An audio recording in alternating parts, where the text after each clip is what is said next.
Il y a bien longtemps, tout au début du monde, régnait dans le ciel un dieu puissant nommé Alalou.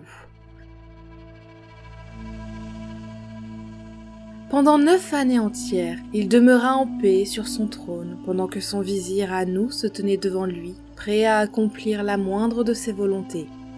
Mais la 10e année, Anou se révolta et chassa son maître du trône céleste, s'en emparant pour lui-même.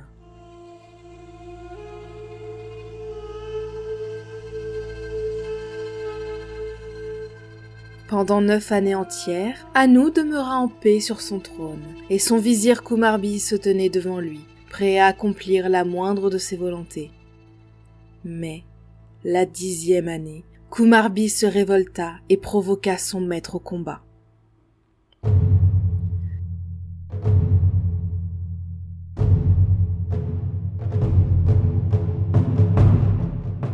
Ce fut une dure et furieuse mêlée. Et à la fin, comme Anou se retournait pour se dégager, Kumarbi le mordit sauvagement dans ses parties les plus sensibles et avala sa substance. Dit-il en ricanant. Maintenant tu as mon pouvoir. Je t'ai privé de ta virilité et tu n'auras pas de fils pour te succéder. Ne te réjouis pas trop vite, Répondit son rival. car ce que tu as avalé va croître en toi et devenir 2 êtres monstrueux et effrayants, aussi terribles que le tigre en pleine crue, impétueux comme le vent qui fait rage, aussi impitoyables que le dieu des combats, comme les torrents furieux et les ouragans déchaînés. Ils te briseront à la fin contre les rochers.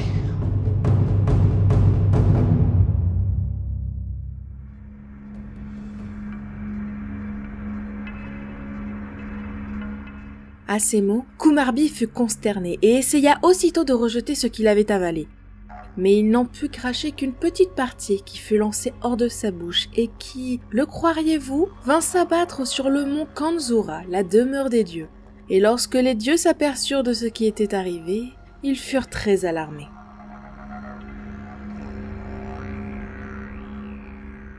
Kumarbi était maintenant terriblement inquiet, et il n'osait se montrer à ses amis dans cet étrange et piteux état. Quittant la demeure céleste, il s'enfuit dans la cité terrestre de Nippur et s'y installa. Et peu à peu, il voyait s'écouler les mois qui le séparaient de la naissance des monstrueux enfants.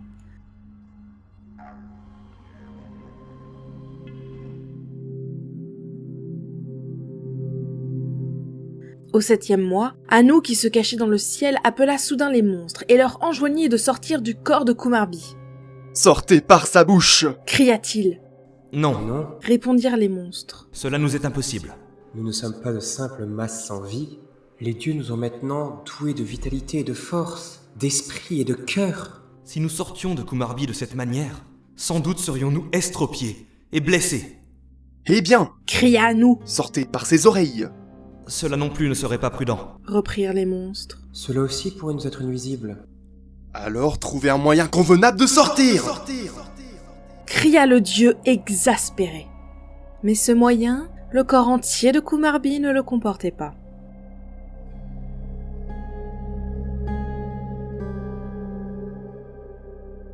Anou était maintenant extrêmement contrarié, car il semblait que les monstres ne pourraient jamais venir au monde, qu'il ne serait pas vengé et ne pourrait pas reprendre son trône. Il n'y a qu'une seule chose à faire. Pensa-t-il. Il faut aller trouver Ea, le dieu de la sagesse, et lui demander aide et conseil. Il alla donc voir Ea et lui soumit le cas. Maître de toute connaissance, Dit-il. dans le corps de Kumarbi se trouvent 2 monstres puissants, fruits de ma substance, et sur lesquels je compte pour me venger et reprendre mon trône. Mais hélas, ces monstres sont emprisonnés et ne peuvent sortir d'où ils sont. Ne crains rien, Répondit Ea avec bienveillance. car rien ne m'est impossible, et je ferai bien en sorte qu'ils puissent naître.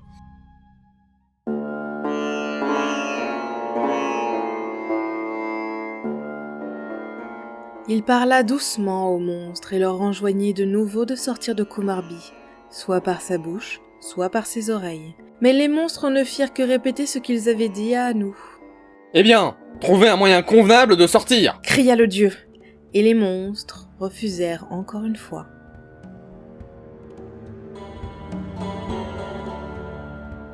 Lorsque Ea vit qu'il ne pouvait pas les décider et que la cause d'Anu semblait perdue, il prit un grand couteau. Et pendant que Kumarbi dormait profondément, il fit une entaille dans le corps gigantesque comme un homme fendrait une pierre. Du corps de Kumarbi s'élança le puissant dieu Désir, mais le second des deux monstres demeurait toujours emprisonné.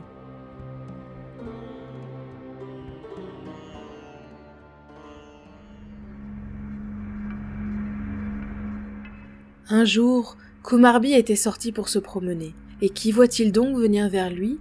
Ea, en personne, devant lequel il se courba très bas, puis il commença à le supplier. « Seigneur !» cria-t-il. « En toi réside toute sagesse et toute science. Viens à mon aide, car, vois-tu, je porte en moi un fardeau que je ne puis plus supporter. » Mais Ea ne prit pas garde à ces paroles, et avec un sourire sarcastique, il continua son chemin. Le poids du monstre augmentait toujours dans le corps de Kumarbi, et en même temps croissait de plus en plus son tourment et son désespoir. À la fin, ne pouvant plus y tenir, il se rendit chez la puissante déesse de la végétation, dans les mains de laquelle se trouvent tous les remèdes, les simples et les plantes qui guérissent. « Aimable déesse !» cria-t-il. « Je t'en conjure, accorde-moi une faveur. Donne-moi une herbe qui puisse me soulager et m'enlever ce fardeau.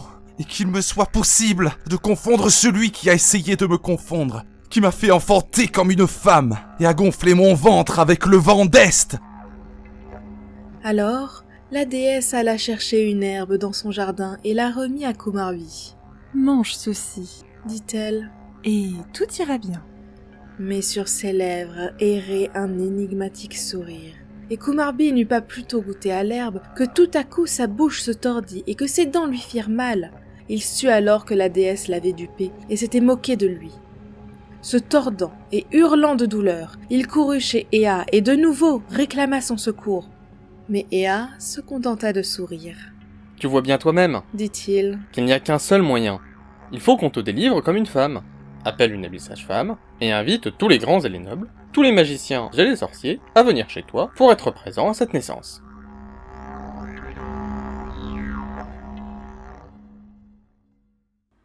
Une habile sage-femme fut donc appelée. Tous les magiciens et tous les sorciers se rassemblèrent chez Kumarbi pour être présents à la naissance du monstrueux enfant. On fit de la musique, on récita des incantations, des rites magiques se déroulèrent et finalement, des reins de ce dieu redoutable sortit le génie des vents.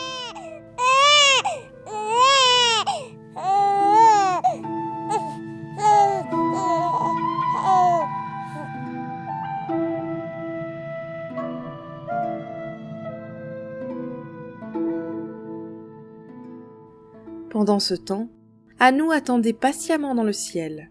Dès qu'il sut que l'enfant était né, il résolut de s'en faire un allié.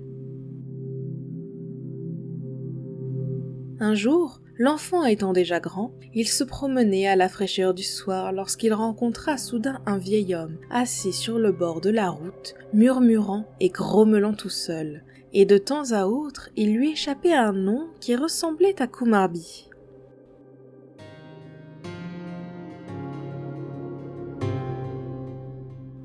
Pendant quelques instants, le jeune homme resta là, à contempler ce curieux spectacle. Puis il s'approcha doucement et tapa sur le bras du vieil étranger. « Grand-père » dit-il. « Qu'y a-t-il donc? Quel est ton nom? Et qui t'a chagriné ?» Le vieux leva la tête et regarda attentivement le visage du jeune homme. « Mon fils, dit-il lentement. Je suis le dieu Anu. Pendant 9 longues années, je suis demeuré en paix sur le trône du ciel. Et Kumarbi, mon vizir, se tenait devant moi, prêt à accomplir la moindre de mes volontés. Mais la 10e année, il se révolta, me chassa de mes états et me priva de ma virilité. Je t'en conjure, va combattre ce tyran et venge-moi. » En entendant ces paroles, le jeune homme fut ému de pitié et résolut aussitôt de se battre pour le compte de ce dieu malheureux.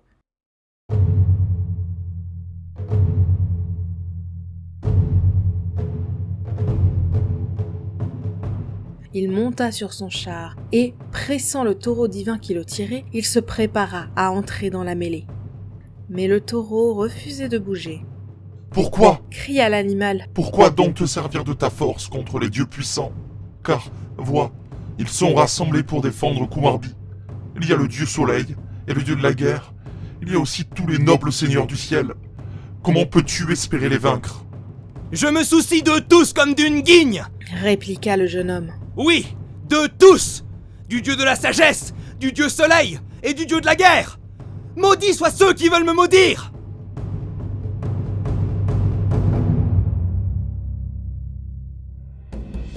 Et ce disant, il saisit les guides, cingla le taureau d'un coup de fouet et partit pour batailler. Ce fut une lutte féroce et sauvage, car le dieu de l'orage lâcha ses rafales contre les habitants du ciel. Mais à la fin, Kumarbi fut battu et chassé, et le puissant Anu put de nouveau demeurer en paix sur son trône.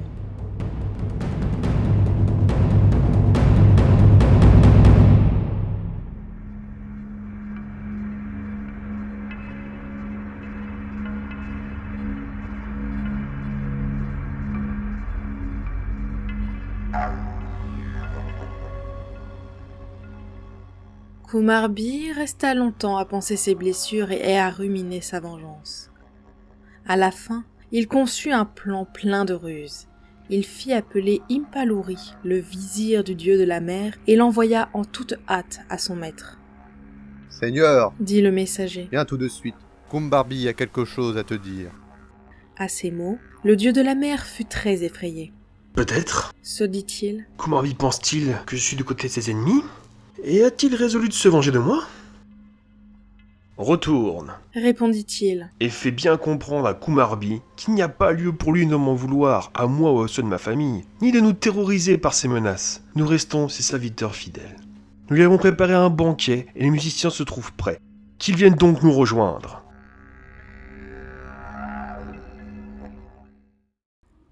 Kumarbi se rendit à la demeure du dieu de la mer et prit part au banquet.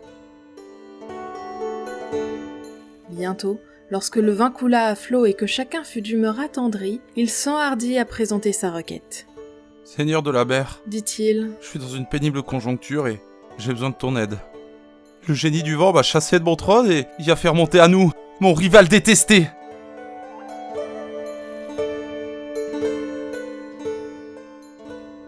le seigneur de la mer se caressa la barbe et se tint, pensif, la tête inclinée. Enfin, il leva les yeux, et il y passa une lueur malicieuse. « Kumarbi, Dit-il, j'ai mon plan. Pars immédiatement pour la montagne. Étends-toi sur elle et féconde-la. Au bout de quelques mois, la montagne donnera naissance à un enfant de pierre. Dès qu'il sera né, emporte-le secrètement dans les abîmes qui sont sous les profondeurs de la mer et place-le sur l'épaule droite d'Upolori, le géant qui habite là et qui supporte le poids de la terre et du ciel. De jour en jour, l'enfant devient de plus en plus grand, et à la fin, sa tête ira cogner le sol des régions célestes, et tous les dieux tomberont de leur trône et se sauveront terrifiés. Et c'est ainsi que tu pourras reprendre ton trône. » Lorsque le dieu de la mer eut fini de parler, Kumarbi envoya tout de suite chercher Mukishanu, son messager, et lui ordonna d'aller trouver les eaux et de s'assurer de leur soumission aux ordres de leur maître, le seigneur de la mer.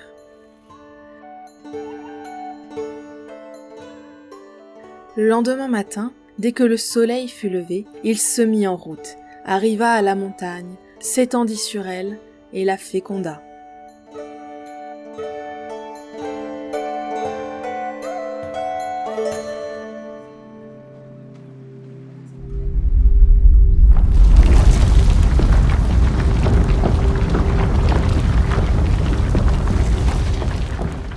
Au bout de quelques mois, la montagne commença à se tordre et à trembler, et lorsque les infirmières célestes virent ce qui allait se passer, elles se hâtèrent d'aller l'assister. Avec elles vinrent les parcs qui devaient annoncer le destin du nouveau-né.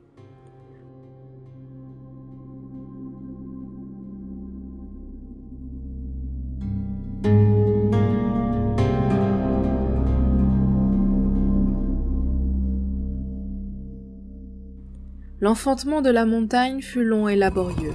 Puis enfin naquit un énorme galet en forme de nouveau-né humain.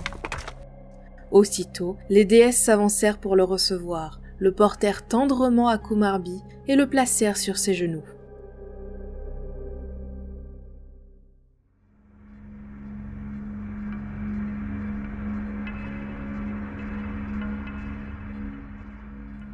Kumarbi était transporté de joie. Prenant l'enfant dans ses bras, il l'éleva en l'air et ensuite le berça sur ses genoux en chantonnant.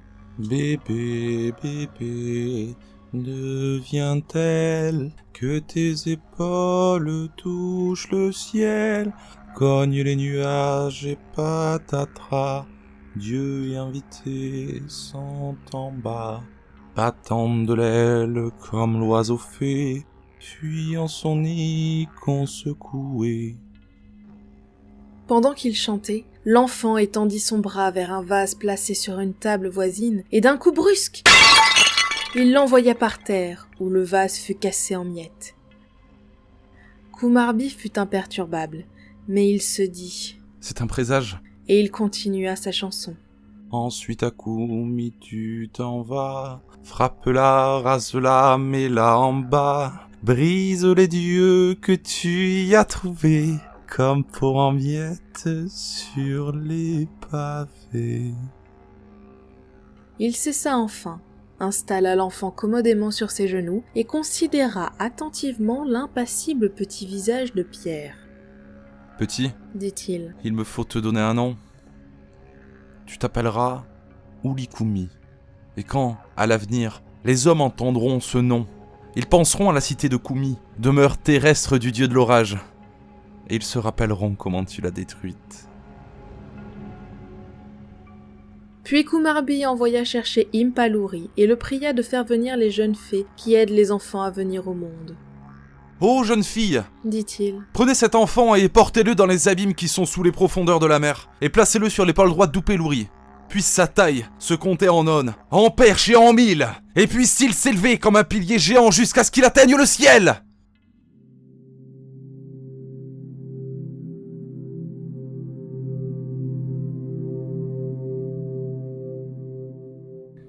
Lorsque les fées virent que l'enfant était en pierre, elles furent consternées et décidèrent de le montrer d'abord à Enlil, le dieu puissant de Nippur, et de lui demander conseil.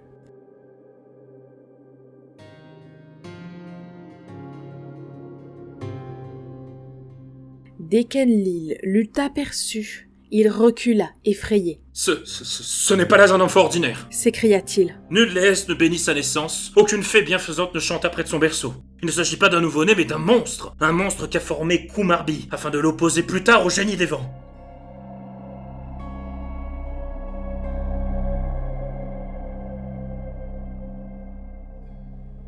Malgré tout, les fées se sentaient obligées d'obéir à Kumarbi. Et elles allèrent dans l'abîme qui est sous les profondeurs de la mer et placèrent la bizarre créature sur l'épaule droite d'Upeluri, le géant qui soutient la terre et le ciel.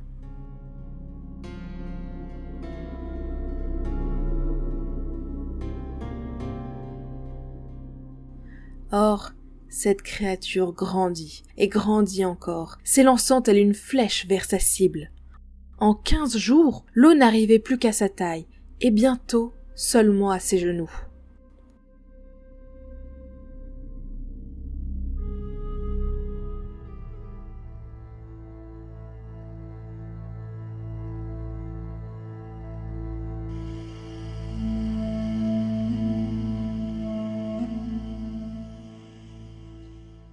Un jour, alors que le soleil était monté selon sa coutume jusqu'au piton le plus élevé du mont Asie, la plus haute montagne de toute la Syrie, il arriva qu'il se tint un moment, arrêté, et contempla en dessous de lui les profondeurs de l'océan.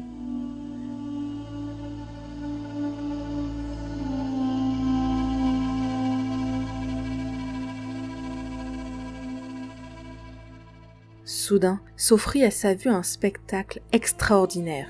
S'élevant hors de l'eau, se voyait un pilier géant, grandissant de plus en plus, à chaque instant, jusqu'à ce que sa tête touchât le sol des régions célestes.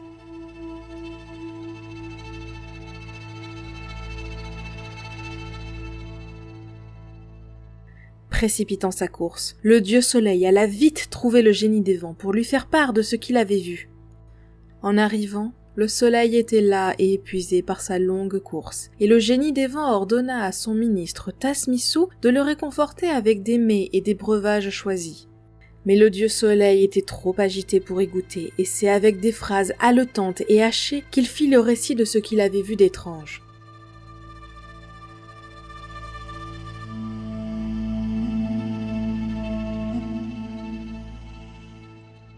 Pouvant à peine en croire ses oreilles, le génie des vents appela aussitôt son ministre et ils se préparèrent à se rendre où le dieu soleil les conduirait. Dès que leur sœur Ishtar vit ce qui se passait, elle aussi quitta sa demeure et se joignit à eux.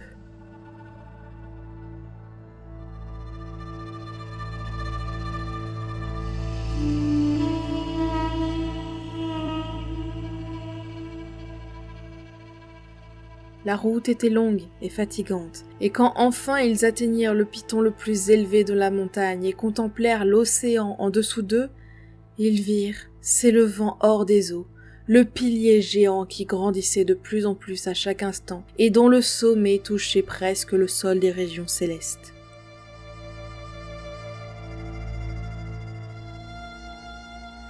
À la vue du monstre, le génie des vents fut frappé d'effroi. « Malheur à nous! Nous sommes perdus !» cria-t-il, les larmes inondant son visage. « Qui donc pourra résister à un être semblable ?»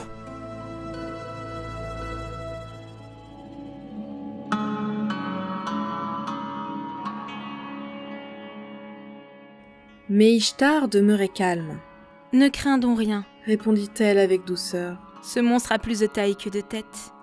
Même si sa force égale celle de 10 dieux, elle peut cependant être vaincue. Ne sommes-nous pas allés à l'école, et notre maître Ea ne nous a-t-il pas appris ce vieux couplet ? Si jamais un roc engendrait, ne serait-ce pas Pierre qui naîtrait ? Et y a-t-il, ne vous en déplaise, plus muet que roc, plus sot que glaise ? Il n'est pas besoin d'un héros pour en venir à bout.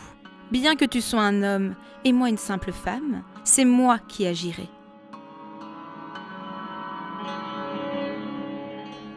En disant ces mots, elle enleva ses vêtements, prit un tambourin et des cymbales, descendit sur le rivage de l'océan, chanta et fit entendre une suave musique.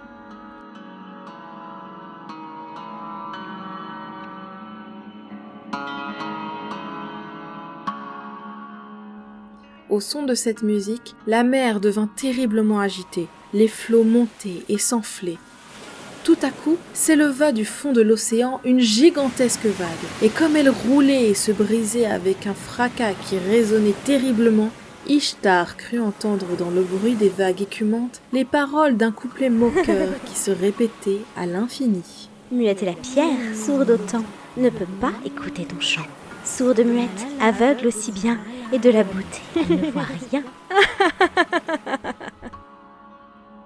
Elle sut ainsi que ses efforts étaient vains, et que ni la magie de sa voix, ni l'attrait de sa beauté ne pouvaient subjuguer le monstre.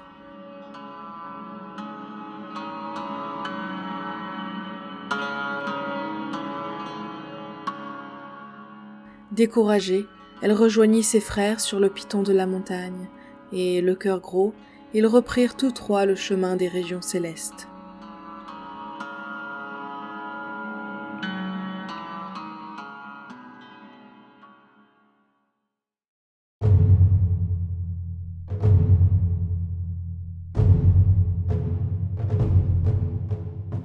À peine était-il revenu que le génie des vents convoqua les 70 dieux et leur ordonna de se préparer au combat. Ce sera une guerre telle qu'on n'en a jamais vu de semblable dans les cieux, ni sur terre. Que les orages soient libérés de leur prison, et que les tempêtes soient lâchées. Allez à la montagne sacrée, où paissent les troupeaux célestes. Ramenez-en le taureau nommé Point du Jour, et celui qui s'appelle Crépuscule. Enjuguez-les à mon char, que je puisse me lancer, impétueusement, à la rencontre de ce prétentieux ! Lorsque les dieux eurent exécuté ses ordres, et quand tout fut prêt, le génie des vents monta sur son char, et poussant les taureaux à coups de fouet, s'élança dans la mêlée.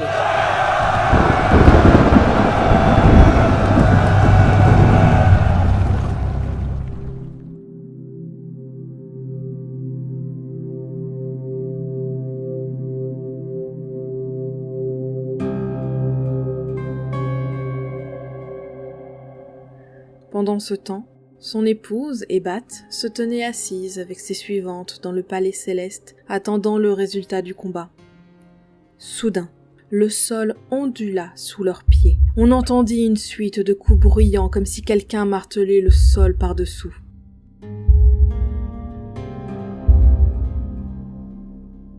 Ebat sut alors que le monstre n'avait pas été vaincu, mais qu'il était déjà devenu si haut de taille qu'il menaçait les fondations de sa demeure.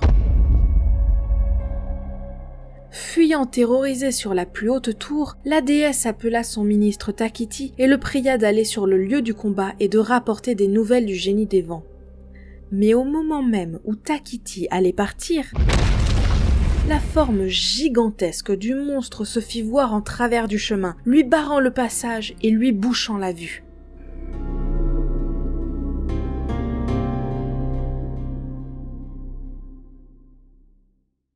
La lutte fut longue et féroce. Mais à la fin, les orages et les tempêtes étaient épuisés. Toutes les armes célestes avaient été employées, et le monstre n'était toujours pas ébranlé. Alors, le génie des vents se tourna vers son compagnon Tazmisu, et le pria de monter sur une tour élevée et de crier vers la voûte des cieux que tout était perdu et qu'il ne restait plus qu'à se rendre. Tazmisu monta donc du haut de la tour et cria d'une voix forte. « Nous sommes perdus! Nous sommes perdus !» En entendant cela, Ebat s'évanouit et serait sûrement tombé par-dessus les remparts célestes si son ministre ne l'avait pas soutenu dans ses bras.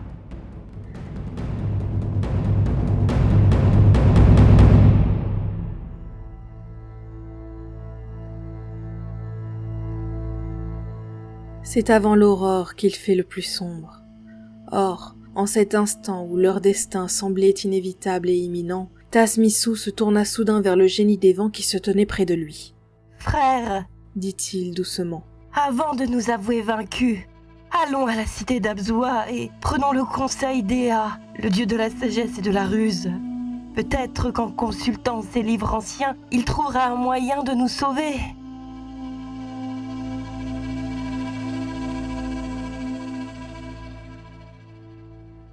Le génie des vents quitta le champ de bataille et avec Tazmisu alla en toute hâte à Abzua et demanda l'avis du dieu de la sagesse.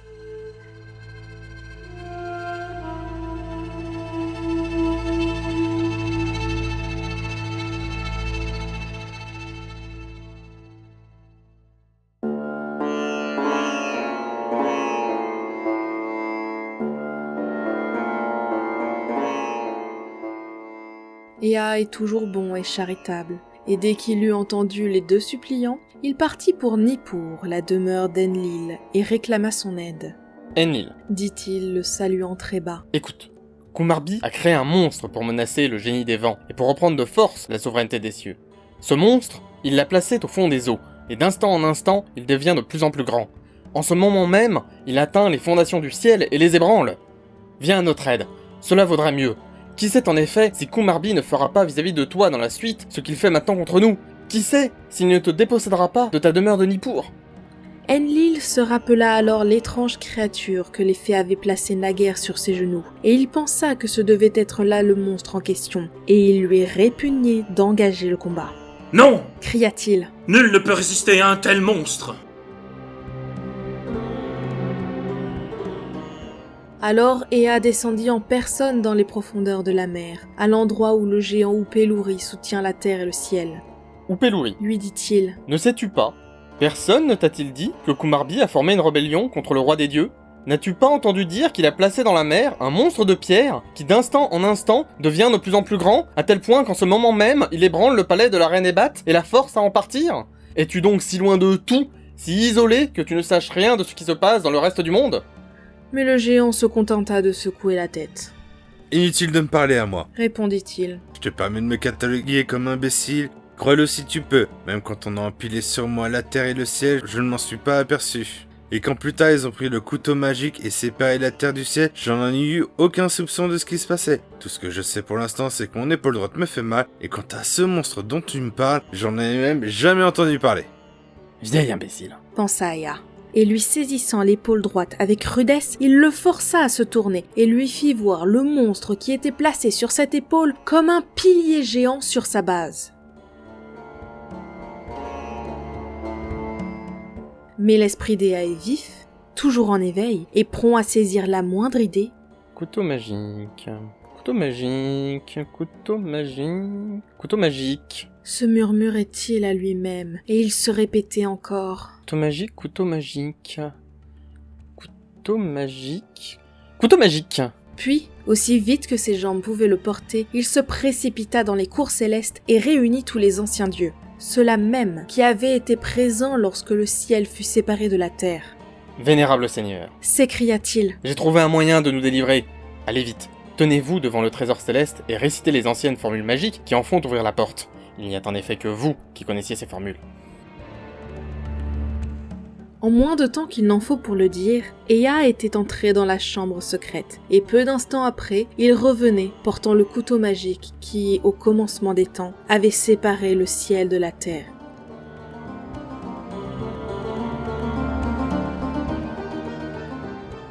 Puis, il retourna vers Upeluri, et se tenant à l'abri derrière son dos, et saisissant le couteau, il coupa les pieds du monstre, si bien que celui-ci bascula du haut de l'épaule du géant, et tomba avec un fracas sonore dans les profondeurs de la mer.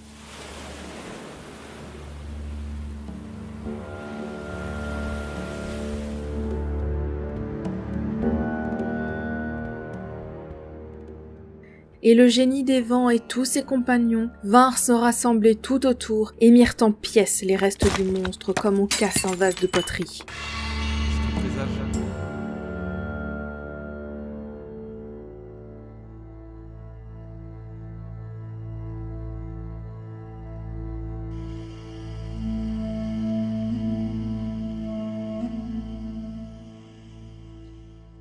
C'est ainsi que fut écrasée la révolte de Kumarbi, et le génie des vents régna alors dans le ciel. Depuis ce jour, on a su dans le ciel comme sur la terre que la course n'est pas forcément gagnée par le plus agile, ni la bataille par le plus fort.